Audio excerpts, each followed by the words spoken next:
Ladies and gentlemen, drivers, gig workers, and everyone in between, welcome to This Week in Rideshare podcast. I'm your host, Jared Hoffa. It is Friday, February 2nd, and this week, workers fight for the bare minimum, drivers get a settlement, and the truth behind tipping. Legal Rideshare breaks it down.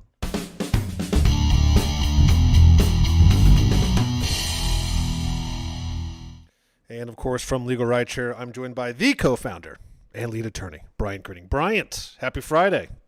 Happy Friday, Jared. Pleasure to be back. As always, we took a little hiatus there. I was in sunny Los Angeles. I'm going to be honest, it was amazing. And it was warm and it was beautiful. And I loved it. It sounds a lot better than what we were doing here, where it was cold and gloomy and miserable. So welcome back. welcome back. Right, exactly. How great. We're doing the three topics again this week. And actually, we kind of have a theme this week, Brian. It's really just about tipping, money, and really the bottom line, as we've discussed. And I do feel like, and we'll discuss it during this, but I feel like you and I have always really had the pulse on what's happening out there as far as driver pay. And I feel like an article always pops up after we talk about it. So very interesting stuff. And we're going to jump right into it with the first thing, which we have definitely talked about, gig workers and minimum wage. Shocking no one, a new study shows that most gig workers don't even make minimum wage. This is from NerdWallet. They reported, quote, nearly a third of gig workers, about 29%, reported earnings less than the minimum wage in their state. And they break it down by state. So in New York City, where the minimum wage is $15 per hour, delivery drivers earn about $11.12 per hour. In Chicago, Uber and Lyft drivers earn about $12.72 per hour, but the minimum wage here is $15.80. Now, this is what's really interesting, Brian. We talk about this a lot. We talked about states like New York having the minimum wage for drivers and Uber and Lyft complaining about it.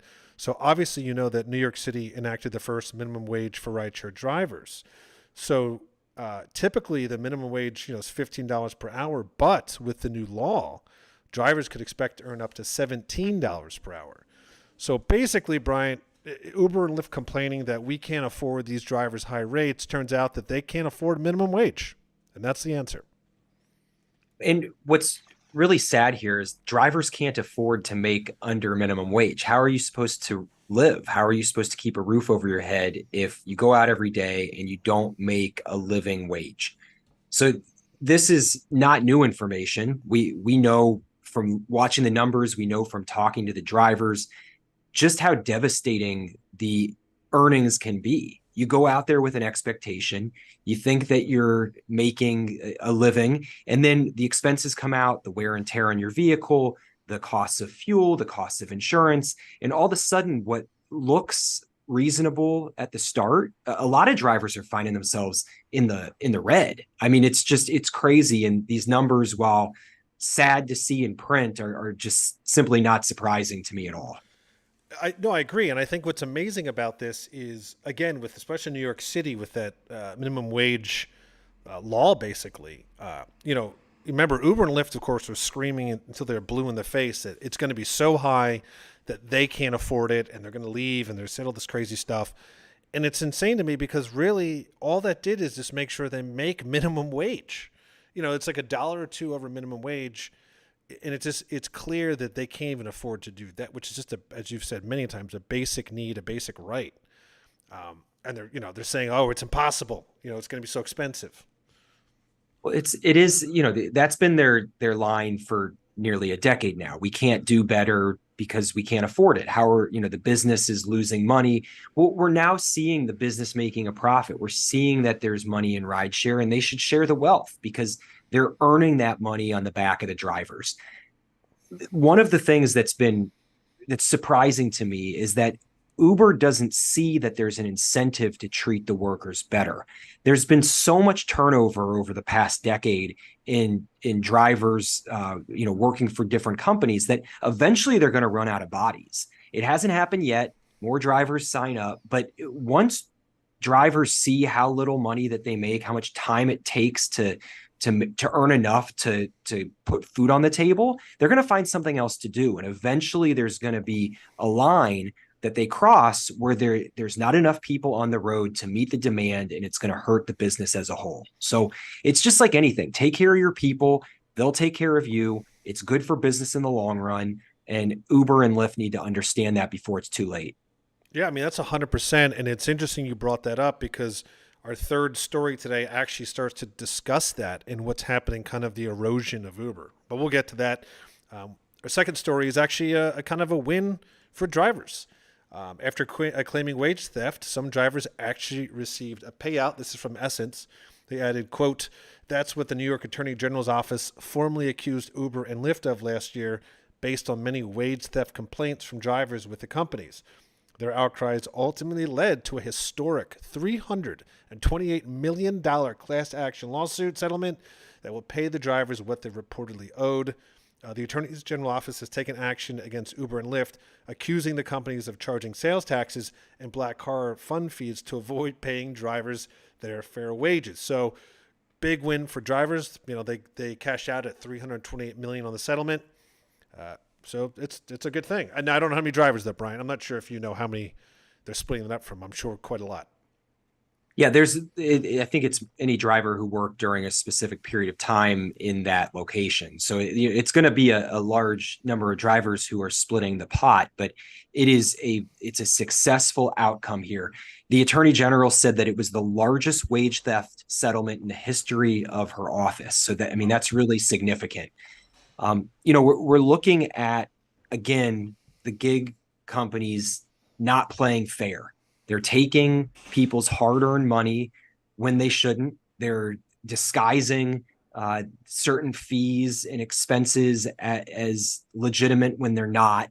And we've been hearing this from years for drivers that it just doesn't add up. They clock how many hours they're working. They clock how many miles they're driving. They clock how many rides they've taken in a day. And then when they get their payout, it just doesn't seem right. And what we saw in New York with this settlement is that it wasn't. The instincts of the drivers were correct. And when you could go back and do some forensic accounting and have the power of a big office look into these things, the drivers were vindicated.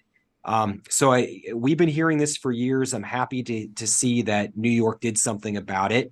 And when you look at the article, this money is going to really help people. There's people that are talking about tens of thousands of dollars that are going to come back to them.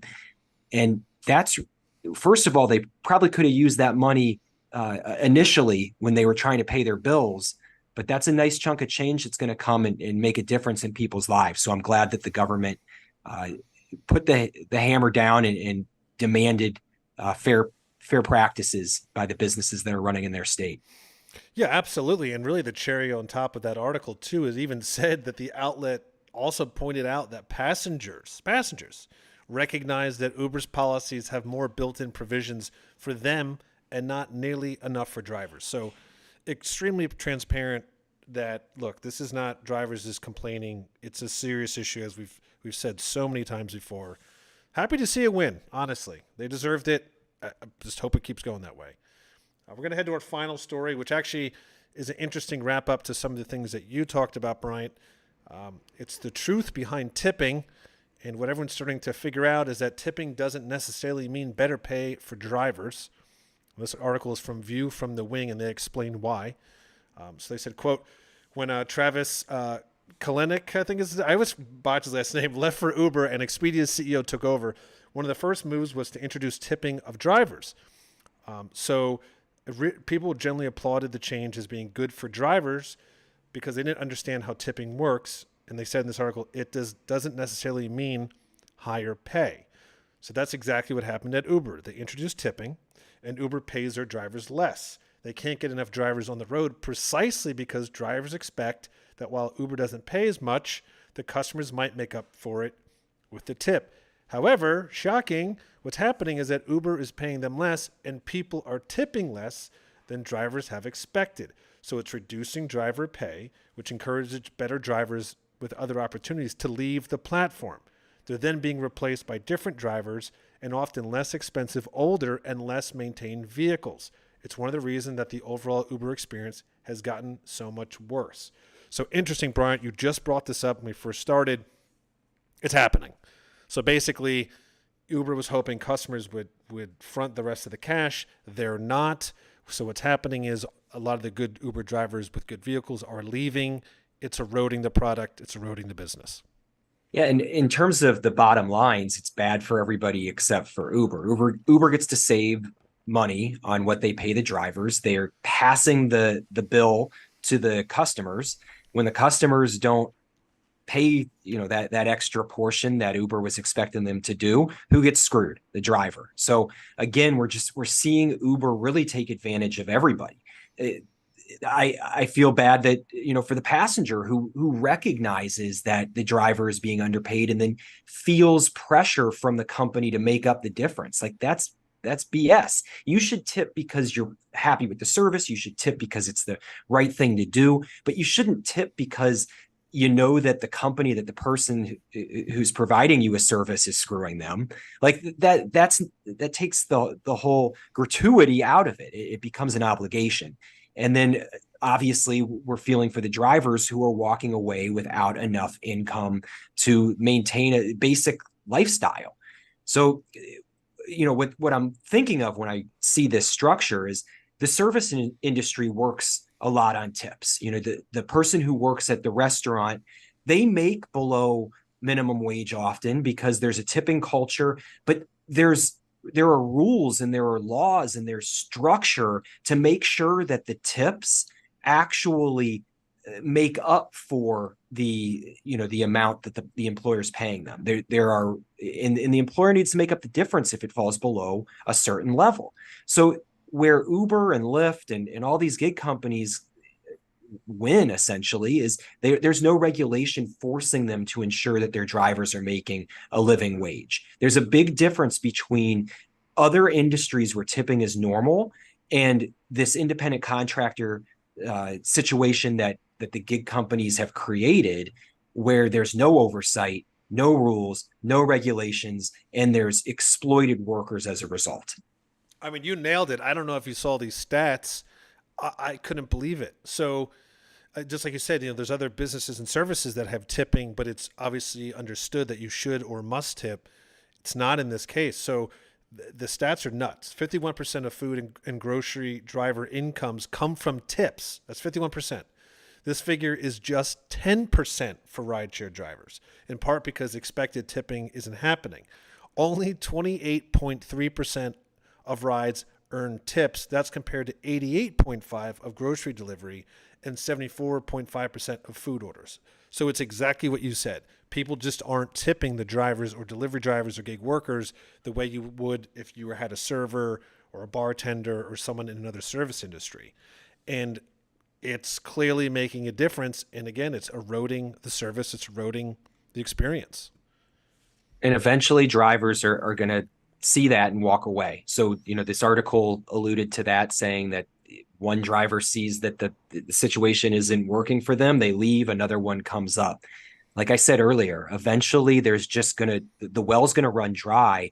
And when there's not enough drivers to do the job, the companies are going to fail, because this is truly the driver is the customer of the company. That's how Uber and Lyft make money, is by getting those drivers on the road. And if they don't take care of the people who are most important to them, they're going to fail sooner than later.